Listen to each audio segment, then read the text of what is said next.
Hello, everyone. Hey. And welcome to another episode of To Live and Buy in Los Angeles. I am Zach Goldsmith, alongside with my co-host, Busy Bonnet B over here. That's me. Ben Bellick, also known as Tom Belak. Today, I'm pretty excited because we don't just have a very successful writer. Horseback? Writer, sorry, W. Screenwriter, but a very long time and close friend with us. Well known for creating his own hit show, Fairfax, which you can stream on Amazon. You recently sold a big comedy to Fox, didn't you? Well, that's a couple years ago. Don't jump in. I've sold shows. I've sold all over Great the place. friends. Okay. Yeah, great friends. And is also developing a multicam at NBC. That's dead too. It's a dead pilot. Okay, well, we'll cut that out. Before It's that, all good. Matt was a co-producer on Club de Cuervos for That's true. Netflix. That's true. That doesn't go away. That's Ted Lasso of. I think we should read his whole IMDb. You should. Okay, Go for it. He was a staff writer and story editor on Undateable on NBC. You also have your own hit podcast called Write Who You Know. I do. Welcome, longtime friend, overall one of the funniest people on the planet, Matthew Hausfater. Guys, thank you for having me. Honored to be here. Ben, Zach, how are you? We're great. Wait, don't now host this. I'm hosting now. So Coffee? You got a coffee? what inspired you to become a writer, and how did the journey begin? Truthfully, I read this book, Less Than Zero, by Bret Easton Ellis when I was in high school. And then I saw this movie, The Kid Stays in the Picture, about Robert Evans, who was a big character in The Offer, in that show that was just out about Al Ruddy in the making of The Godfather. And I ended up working at Paramount. And once I was there, I sort of saw, like, my bosses are great and they're rich, but they're not really making movies. They're writing checks. And the people that were making movies were the writers and directors. And after reading hundreds of scripts, being there for 2 years, I just went. I just sort of one night went for it and I never looked back. Amazing. You loved comedy overall. It's innate. It's inside you. Yes. Like with me, I don't remember. You did some stand up. I did some stand up, but like it was not. The idea of traveling around the country to me and like playing in Duluth, Minnesota, wherever is my nightmare. I would never. 1,000%. This is my issue. If you're gonna give me a Netflix special or you want me to perform on HBO, I'll prepare for a year and crush. But I'm not gonna do the work of 6, 7, 9 years to get there to deserve the Netflix special. And that sounds arrogant, but like who wants to travel around in a van like that and live that It's life? white male entitlement, and we see it a lot on this show. No, I can understand. I can understand. I'm part of the problem. Well, you're a part of the city. You were born and raised here. I was Cedar Sinai. Shouts. And you created the show Fairfax. I did. Which is very LA based. It LA is centric. It is. What was the process like creating that? How did you make it? How did you sell it to Amazon? Give us the whole kind of rundown. Sure. Okay. I'll give you the cliff notes on how I did this. The idea for Fairfax was essentially South Park on Fairfax. And also, I love the movie The Sandlot, and the whole premise of young boy comes from nowhere and needs to make friends, and through baseball he does. We just stole that and was like, instead of baseball, it's streetwear. And Fairfax in real life is such like a melting pot of culture, of skateboarding, of music, and obviously it became it became much bigger with the advent of like Odd Future and Supreme and all those stores. To me, like it was never the cool street when I was growing up. For us, it was like Melrose. Fairfax was just like where you got your Tallis. It wasn't like where you went to see Tyler the Creator. But it really is like an ecosystem. Tallis and Arugula. Yeah, it's an ecosystem unto itself, in the same way that we just thought of Fairfax as Springfield, like The Simpsons, and sort of went from there. Oh wow. I know like Larry David will walk around and when he's like living life, he's just always like making notes of everything to end up putting into his work. Where do you think your inspiration comes from? Honestly, I co-created Fairfax with two dudes, and it's sort of just like it's like a sort of a give and go with them. When I'm being in a writer's room, it's incredibly collaborative, and you just feel like everyone's, you sort of, there's an energy that comes off each other when you yes and just being funny and silly.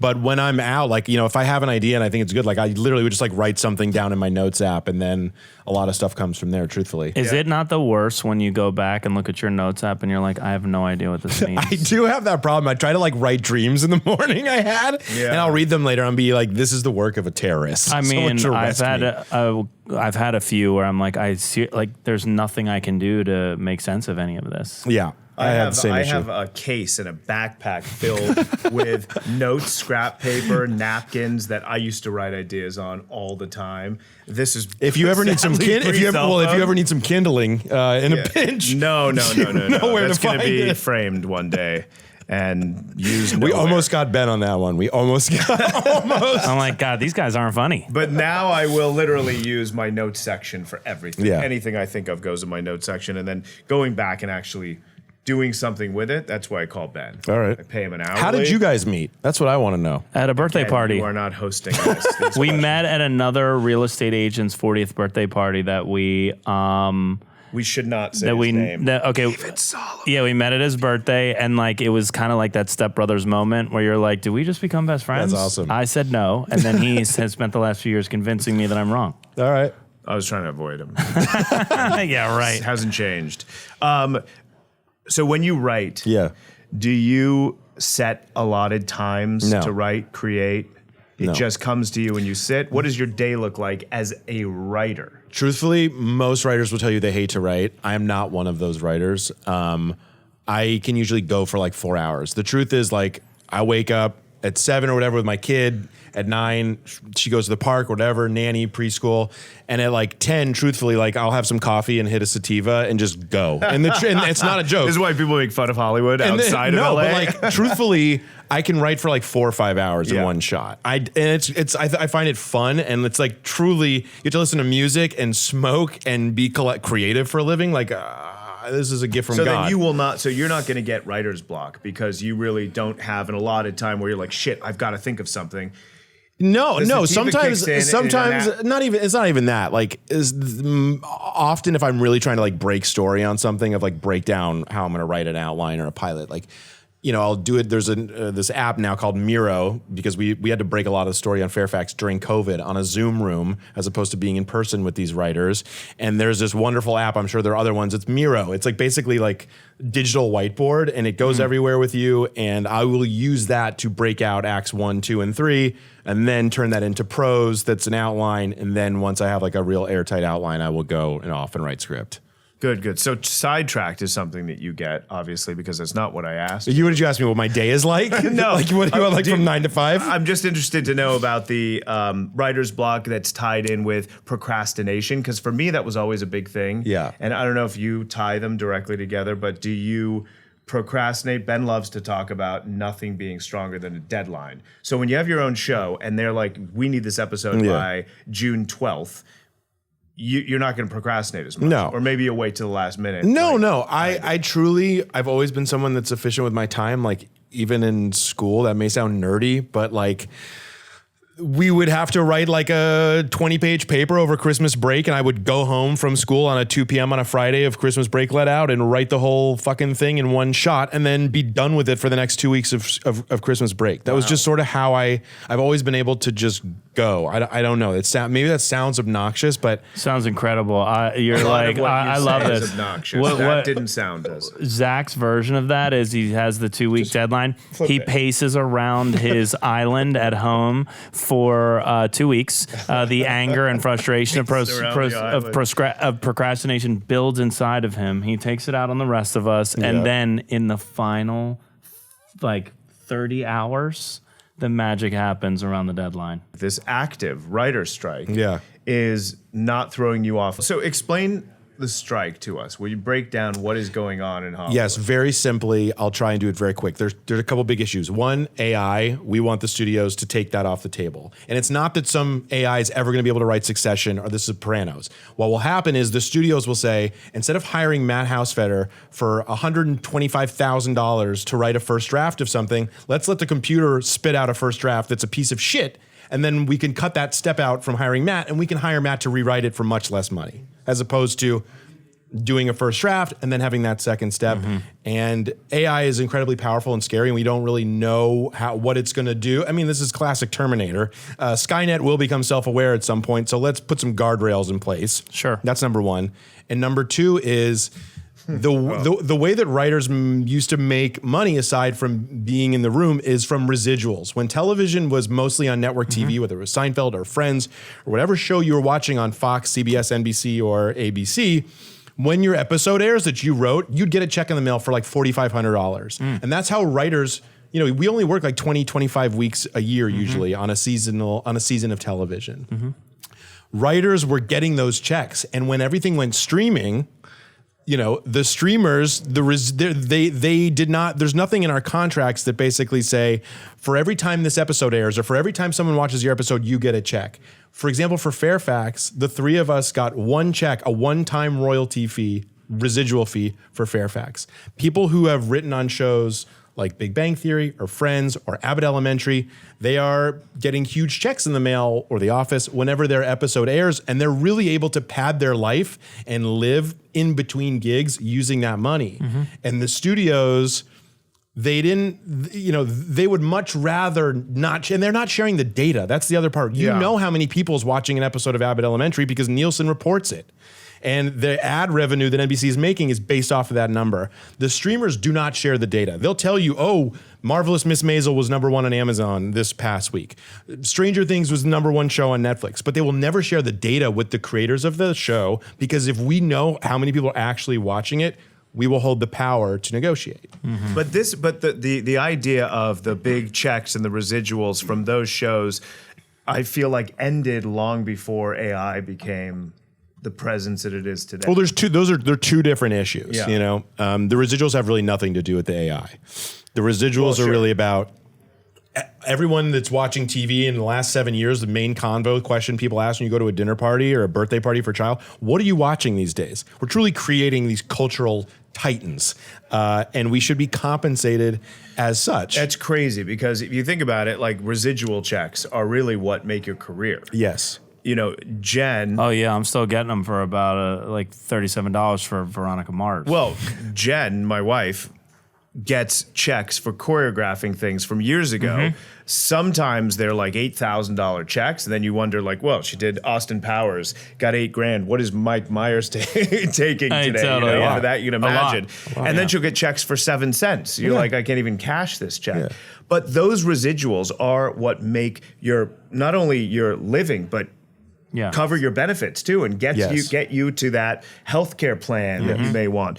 That stuff you got to fight for, obviously. But how do you battle it with the likes of Netflix and Amazon and Hulu that just don't provide it? Well, that's the question right now, because it used to be, as I said, the studios were, when you're negotiating against the AMPTP, the Alliance of Motion Picture and Television Producers, it was the big studios. It was Paramount, Sony, which is really Columbia, Fox, Warner Brothers, Fox. Now it's those plus Amazon, Apple, Hulu, Netflix, and all of their interests as corporations are different. So it's like, how do you get Amazon to agree with what Apple wants and what Netflix agrees with what Warner Brothers wants? They're on completely different pages, and they make money in much different ways from each other than the old traditional studios used to. So they're all on one side of the table, we're all on the other side of the table, and I think before we figure this out, they really need to align on how we can find a way to move forward, because network TV, as sure as there's like a hit every once in a while, like with an Abbott Elementary or a Ghost, and sure, dramas do much better, like if This Is Us, everybody is watching streaming. Like, the model has shifted. That's where the content is. The last writer's strike was about 100 days, I think. Yeah. Do you think this one will be about the same or longer? It depends. If SAG-AFTRA also strike and the DGA strike, I think this will end very quickly, because we'll have the entire town will be choke the whole town. The last SAG strike was like in 2000, right? You were don't probably know. acting then. I was, but I don't. Was that the last actor strike? 2000. Yeah. SAG. Yeah. SAG in 2000. The WGA went on strike in 2007. Oh, okay, that's what I'm thinking. The 2000, the writers. Yeah. But it's not going to end for a minute, because also like what they don't tell you is the AMPTP, they're currently negotiating with the DGA to make a deal with them, and they don't negotiate with two guilds at once. So this whole, they won't come back to the table, we won't come back to the table. It's Sure. like, no, you're just already negotiating with another union. There's just it's all posturing and So in the BS. shortest version, what do you guys want to achieve that you think they can finally agree to? I think we're asking for like 2% of their profits to go towards new higher minimums and residual models, et cetera. I wish, it's a very complicated matter, and I wish I was more informed about the nitty gritty of the financials, but we're basically just asking for basic human rights, as like this whole industry has changed. We are making all of the stuff that the whole world is watching and loving. You should compensate us as such, and please don't replace us with a fucking computer that cannot do. Like, if you think a computer can write the finale of The Sopranos, good luck. You don't think it'll be able to at some point? Maybe, but I think if we put guardrails in place, like I'm not saying like don't use it if you need it to like write a blog post, or you need help with a term paper, even though that's probably not kosher either.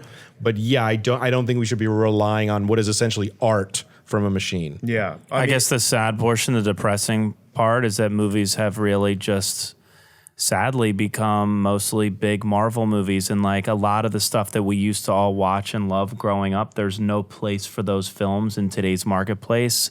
So my guess is, and don't hate me for saying this, is that the studios are more open to putting out garbage than they are art. That's what it seems like. They're interested in putting In the out movies, product. at least in the They're movie interested business. They in want- making a big, larger return. They want to put out product. They And don't that's care. what's going to get them a larger return. Not And it's- making a great independent piece of art. I think it's really true what Ben said. The reason I got into this industry was because I grew up watching Swingers and Train Spotting Yes. and Pulp Fiction and Good Will Hunting. Those I was gonna say movies, Good Will Hunting. those movies are so few and far between now. And sure, every once in a while, one slips through the crack and you get an Everything Everywhere All at Once. But Yeah, for the like most Zach's part, favorite, Brokeback Mountain. I truly do love that movie. It's He fucking does too. incredible. He's seen it It's a lot of It's times. fucking incredible. A lot of I'm gonna times. back that hard too. I love He that wanted to movie. be Brokeback Mountain last time I heard.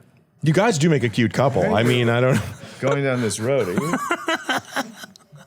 I want to keep it serious because he's. Listen, this could turn into another cast altogether. This is exciting. I don't want to talk about AI anymore because it's scaring me. Okay. Well, it's something that we have. You have unions. We don't have unions here. There's we no don't real have estate anything- agent union? There's nothing to guard against the takeover and to put up guardrails against it. It's something that I think in life we have to figure out how to harness and hope the good guys win and the bad guys don't take over and use it for bad things. Truly, though, is it something that you guys are concerned about at all? That and again, I think it's such a personality-driven business. The reason, for example, Zach was my broker is because I trust him. Like, yes, we goof around and yes, we're funny, but when I need someone to go in there and fight on my behalf and close a deal and make me feel like I got the better, the better deal, You call me. I really want someone that I trust and a human connection.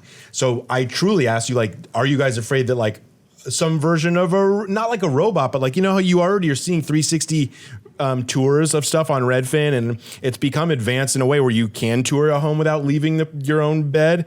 Do you guys think there will ever be a point where your guys' jobs are in danger? Residential in a market like ours where there's a mountain chain running through it and an algorithm can't account for view orientation, topographical challenges, geographical challenges, all those things, no. And in something as emotional as real estate, people do, and we've talked about this a lot, as you just said, hire who they know, like, and trust. And it is the largest purchase of their life generally, even each successive house.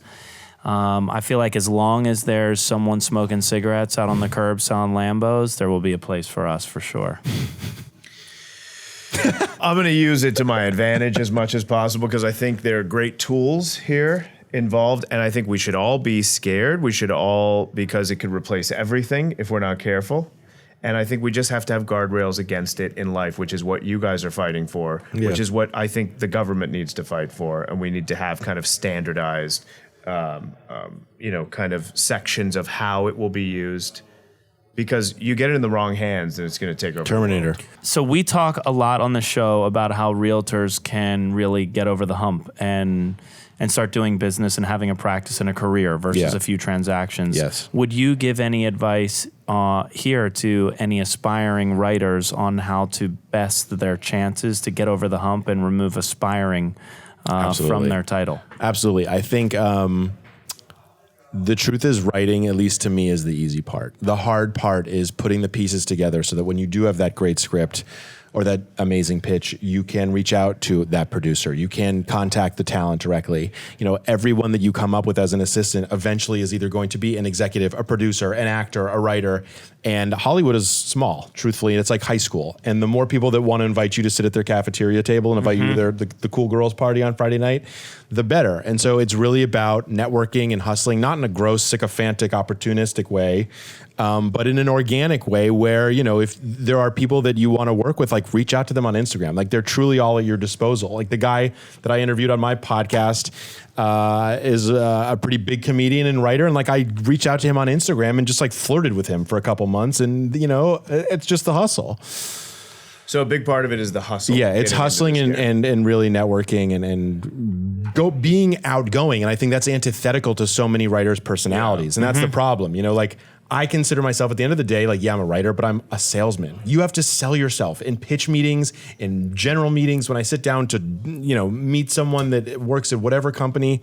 And a lot of writers, you know, they are people that want to be alone and write and solitary, and they aren't the most social people for the most part. And so I think part of getting over the hump is understanding that this is a necessary part of the job too, is networking and hustling. Well, for those people, because we talk a lot about that in social media content, and like we're going to go out there and create some really exciting, engaging content, whereas other people may, you know, want to produce content, but be introverts and not really know how to. So I feel like there is also a lane for them, that they shouldn't all jump into this lane.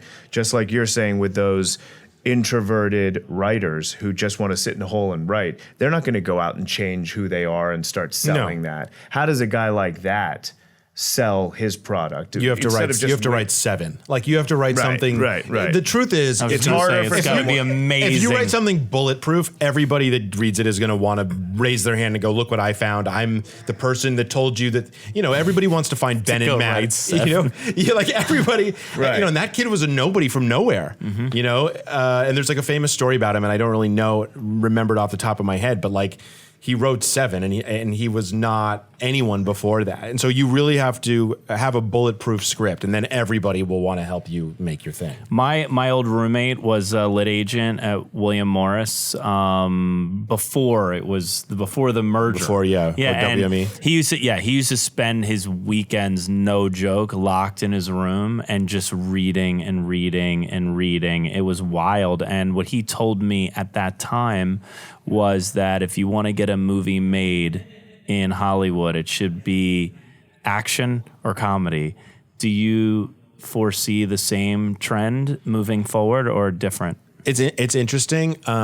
Right now, like as you mentioned, like Marvel movies, IP, reboots, sequels, prequels, those will always exist. But I think if you have something that is truly amazing, like Everything Everywhere All at Once or Uncut Gems, cream rises. You know, I think it's just really about having something bulletproof. And if you don't, just get in their faces. You know, you got to be aggressive. My dad would always say, the squeaky wheel gets the grease. It's true. Yeah. And that's really, you got to be in people's faces. And if you're not that person, you got to be a better writer. But too much squeak is annoying, Zach. And I feel like it's important for someone to tell you that also from a nurturing perspective. Some of the stuff you could save until after the podcast. I feel like. There's a nicer way to do that, Ben. Wait, we've had guests on before, and they were like, is this a roast? Or am I your guest? Or am I your guest? You're getting it easy. We're roasting each other. Oh, my gosh. You've given some nice, helpful, valuable tips, I think, that are going to help a lot of people. Yeah. Anything else you want to add? I thought we were going to talk about real estate a little bit. Honestly, like, what piece of it?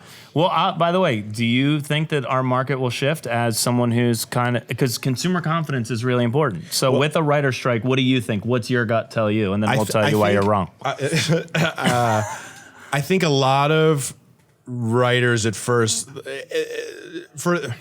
nerd. Like there's a meme that's like too young to blah blah blah, too old too young to own real estate, too old to whatever the fuck. And I do truly think thanks for bringing that up. the it's market great. is getting scarier for people that may want to get a first time home just because of interest rates. And I know that sounds like, well, they'll change, sure, but like I would not have been able to get the first starter home I had in 2017 had interest rates not been low, and me being able to find a house that was $600,000 in mid city. Like if the house that Zach and I, sold, we sold for $1.3 million. That's fucking ludicrous. And I'm not some real estate whiz. I just wanted to get a starter home, and that was the only one I could afford, and I was not afraid to live by the 10 freeway, and I got lucky. Like I wish there was some magic piece to it, but I do always hear my parents in my head, like in the beginning, they always said like, you got to get into the market somehow. You got to get into the market somehow. The real estate is everything. And like, I had no idea what they were talking about. I just wanted to move out of an apartment, and I got very lucky. Because my brother is like a Apple stock guru, and that's how I got my first house. I wish it was because I was a rich writer. Well, you're getting stuff from your parents. It may not be monetary as you wish, but you're getting enough tools. They do emotionally support me from time to time. I think that during the writer's strike, I think what happens is most people in entertainment, I would say that the majority of them are buying houses that are probably under $4 million. I'm saying I agree. most. I agree. Okay, we're not talking about No.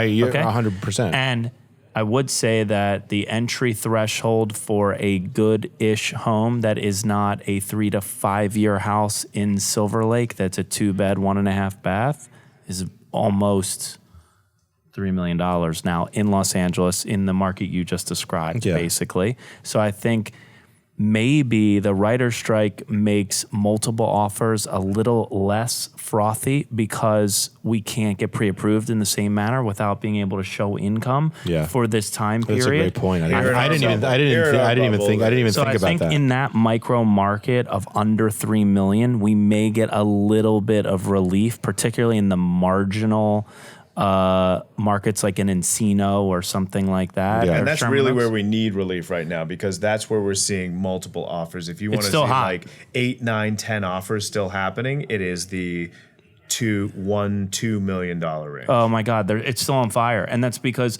for so long we've been running like a month worth of inventory in most markets, and now we're 3 months. We don't declare it a buyer's market until 7 months. So it'll be interesting. Not that we want the writers and entertainment to go through something, but honestly for us at any point we're looking for some relief, some normalizing, because buying a house right now is pain. Yeah. It is pain. Well, and aside from the writer's strike, you're a lifer. So, and a lot of your friends have bought homes and multiple homes. You've been doing it for a while. What have you seen trends-wise as a consumer for you and your friends over the last 10 years, 20 years? He's like, well, AI is really replacing No, real estate. not at all.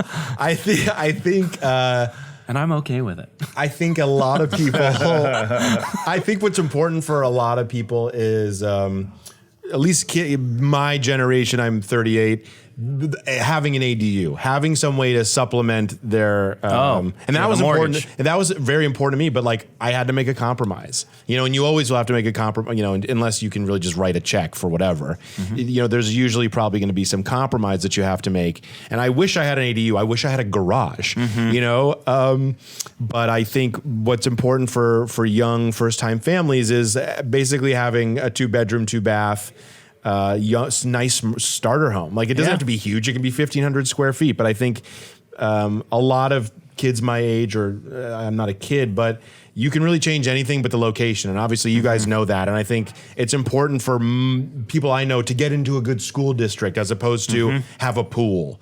Sure. So I think that's sort of become the thing is like, how can I get free school given how expensive everything else is? $40,000 a kid. Yeah. Yeah. Interesting. Like I probably would not be living in Laurel Canyon. I love the canyon. It's great, but like there's no sidewalks and I don't have a garage. No, it's gnarly terrain. Lookout Mountain, Wonderland Avenue, Stanleyville, young daughter, Beach Knoll. But you have what a super cool I'm on house Lookout. with high ceilings and great architecture. Sure. And you sacrifice. Totally, but it was a great house, but also I feel like we got it at a good price given that it's 3,200 square feet. And the school is right there. That was what was so important to me is I can save all of this money on my daughter, my future child going to preschool. Is this strike freaking you out, owning a multi-million-dollar house now going into a strike? Yes. You're like, I need monthly income for this. Absolutely. This guy, I mean, this bank collecting. For the last however long, like I've been copywriting on the side. Like I will stop at nothing I took a vow to my wife and I want to earn, and I'm going to do whatever I can because we did increase our mortgage and we want to have another child and life is expensive. Well, I think not only funny, obviously a hustler, a good guy, a good friend. Maybe to you at someday. I'm excited for this budding This is the friendship beginning of ours. something. I'm thinking a I can 7 feel it. screening in our future. Maybe Good Will Hunting double feature. Let's smoke a sativa. And I watch would 7. love to. I would love to. I don't want to smoke and watch. I want to smoke and write. Is the agency like sort of a pro cannabis real estate group? Would you say We're pro Molly, pal. We're pro anything. Yeah, that we're pro elevates ayahuasca. you to the next goes. level. Anything that Level up. distracts us from the consumer. Anything that levels you up. Always entertaining, funny, insightful, and very creative. If you miss this episode, you'll hang out with Matt at some other point. Where can they find you online? Oh, right. Yes. Yeah. You can find me online at Jew Squeeze, spelled like JEW Squeeze. Is it? Yeah, Jew Squeeze. That's Well, me. don't hide from it. And what's the name of your podcast It's again? called Tell Write 'em. Who You Know. Okay, it's, Write Who You the Know. behind the scenes of screenwriting. Amazing. Thank you, guys. I'm so inspired by your excitement level and your enthusiasm and your hustle. I'm a always have passionate guy. been. Zach has all his clients on the show, just FYI. Yeah, but I would what do I come do? if I wasn't a client. Truly. He's going through his you're- database right sorry now. that all my clients are inspiring. Anyway, this has been another episode of To Live and Buy in LA. I'm Zach Goldsmith, 24. This is... At Ben Bellac. I always forget. Should I sing us out? To live and buy in LA is the place. We're going to have to pay a residual. We're going to have to pay a royalty to the we estate of already Tupac. talked. Don't Oh worry my about it. God. Damn it. Super bien.